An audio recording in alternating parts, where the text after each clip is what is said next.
उसने कहा तुम्हें अधिकार के साथ प्रार्थना करनी होगी। जिस तरह परमेश्वर ने जब लाजर के विषय में प्रेयर की तो परमेश्वर ने कहा मैं जानता हूं तू मेरी सुनता है, लेकिन अब मैं ये प्रार्थना इसलिए कर रहा हूं ताकि इनको मालूम हो।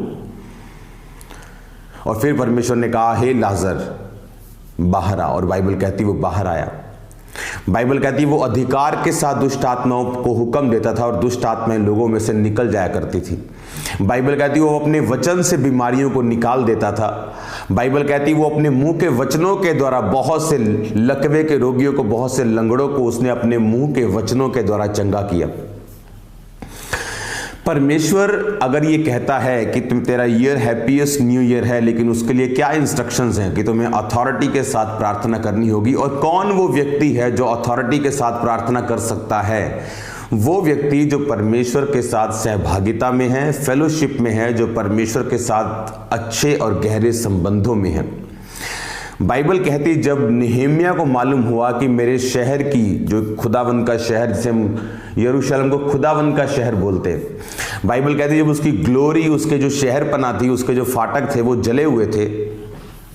और अगर उन फाटकों का हम नाम पढ़ेंगे बाइबल में तो पहला फाटक उसमें भेड़ फाटक है। भेड़ फाटक का मतलब है कि जिस तरह जीसस क्राइस्ट ने पतरस से कहा था कि एक जो कलीसिया है उसकी ग्लोरी इसी चीज में है। जिस तरह यरूशलेम की ग्लोरी खत्म थी, क्योंकि बाइबल कहती है कि यरूशलेम का जो फाटक था और यरूशलेम की जो शहरपना थी वो जली हुई थी। बहुत से लोगों को ये चीज नहीं मालूम। जब परमेश्वर कहता है मेरी भेड़ों को चरा, मेरी भेड़ों की रखवाली कर, मेरे मेमनों की रखवाली कर, तो लोगों को लगता है कि अगर भेड़ें सिर्फ 30 होंगी तो मैं उसकी रखवाली कर सकता हूं। लेकिन प्रेरितों के काम में तो ऐसा नहीं था। पेंटिकोस्ट के दिन 3000 लोगों ने बपतिस्मा लिया और बाइबल कहती हर दिन उनमें लोग मिल रहे थे। और बाइबल कहती 5-5 हजार व्यक्ति उनमें मिल रहे थे। एक एक दिन में हजारों व्यक्ति उनमें मिल रहे थे और वो बहुत बड़ा एक झुंड बन चुका था, एक बहुत बड़ी कलीसिया, एक बहुत बड़ी मूवमेंट बन चुकी थी। तो परमेश्वर का मकसद भेड़ों की रखवाली करने का मतलब ये नहीं था कि एक एक भेड़ को कम से कम 1 घंटा देना है। भेड़ों की रखवाली करने का मतलब था उन पर प्रार्थना करनी, उनको बीमार भेड़ों को हील करना, कमजोर भेड़ों को मजबूत करना।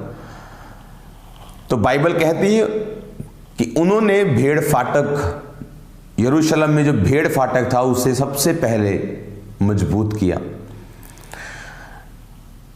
हैप्पीएस्ट न्यू ईयर कैसे होगा? परमेश्वर ने कहा आपको फायर प्रेयर, आपको अथॉरिटी की प्रेयर, आपको जुम्बश की प्रेयर करनी पड़ेगी, अथॉरिटी वाली प्रार्थना करनी पड़ेगी। बाइबल कहती परमेश्वर उन चीजों के नाम जो नहीं ऐसे लेता है जैसे कि वो हैं। आपको ये बात दिमाग में रखना पड़ेगा कि मुझे फेथ के वर्ड्स के साथ प्रार्थना करनी है, मुझे फियर वर्ड्स के साथ प्रार्थना नहीं करनी, लेकिन मेरे वर्ड्स में फेथ होना चाहिए, मेरे वर्ड्स में विश्वास और वचन और आशा ये मिली हुई होनी चाहिए।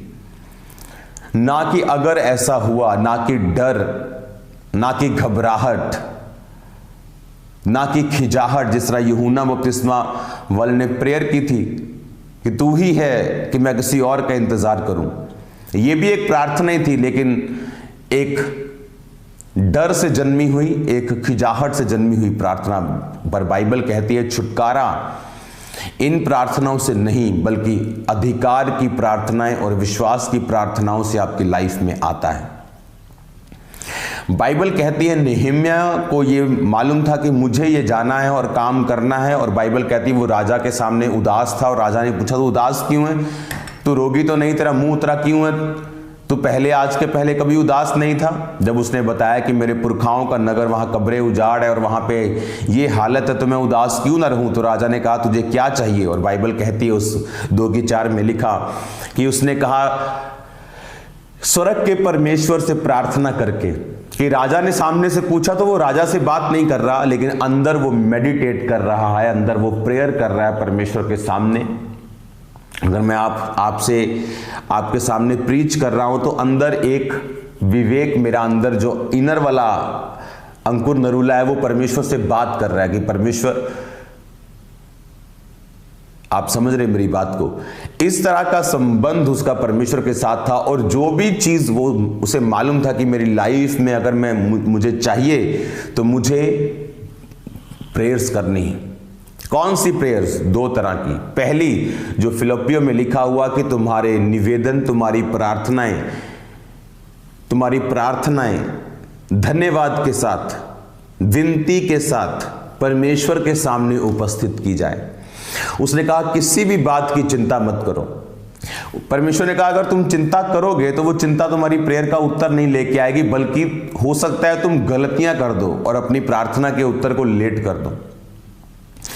और कई बार परमेश्वर प्रैक्टिकली हमें ये सिखाता है, और जब हम अपनी लाइफ में खिजाहट से होकर निकलते हैं, 2004-2005 में जब परमेश्वर मुझे हील नहीं कर रहा था तो ये एक खिजाहट वाला समय था कि मैं प्रार्थना कर रहा हूं, लेकिन परमेश्वर मुझसे प्रार्थना से भी अधिक कुछ एक्सपेक्ट कर रहा था। वो थी विश्वास की प्रार्थना, वो थी प्रार्थना